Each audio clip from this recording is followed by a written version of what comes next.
კოკასაშიგან რაც ადგას, იგივე წარმოდინდების. შენი ფიქრები ტვინის ენა, ხოლო შენი გრძნობები სხეულის ენა. ის თუ როგორ ფიქრობ და როგორ გრძნობ, ქმნის შენს მდგომარეობას. ნეირომეცნიერი, კვლევარი და ბესტსელერების ავტორი, დოქტორი ჯო დისპენზა ცხოვრობს პრინციპით, რომ ჩვენი პიროვნება ქმნის ჩვენს პირად რეალობას.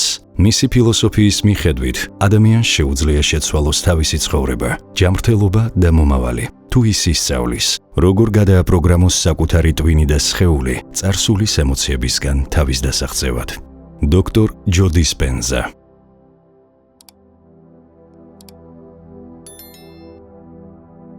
დაუთმე დრო იმაზე ფიქრს, თუ ვინ გინდა რომ იყო, მარტო ეს პროცესიც კი იწყებს შენი ტვინის შეცვლას.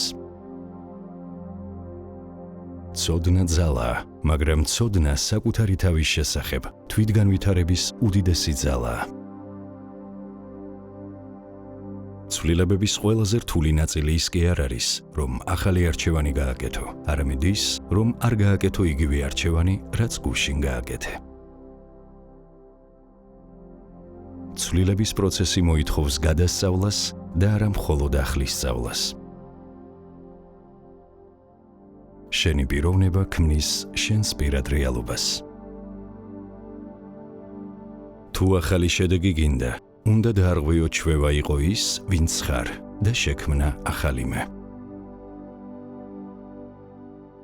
კვანტური ველი არ პასუხობს იმას, რაც ჩვენ გვინდა, ის პასუხობს იმას, თუ ვინ ვართ ჩვენ.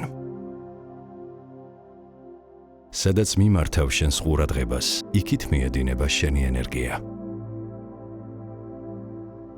ჩვენ ვერ შევქმნით ახალ მომავალს, თუ წარსულის ემოციებს ჩავეჭიდებით.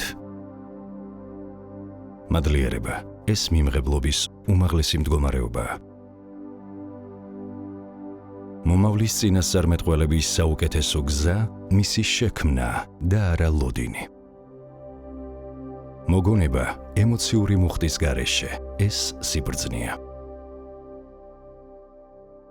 იყო ბედნიერი საკუთარ თავთან ახლანდელ მომენტში და ამავდროულად კონდეს მომავლის ოცნება, ეს მანიფესტაციის საუკეთესო რეცეპტია. შეგიძლია მიიღო და ირწმუნო ის აზრი, რომ როგორც კი შენს შინაგან მდგომარეობას შეცვლი, შენ აღარ გჭირდება გარე სამყარო იმისთვის, რომ სიხარულის, მადლიერების ან შთაგონების მიზეზი მოგცეს. მოიწონე და გამოიწერე ჩვენი არხი. ერთად დავეხმაროთ ადამიანებს შეცვალონ საკუთარი სამყარო. შენ ხარ მნიშვნელოვანი.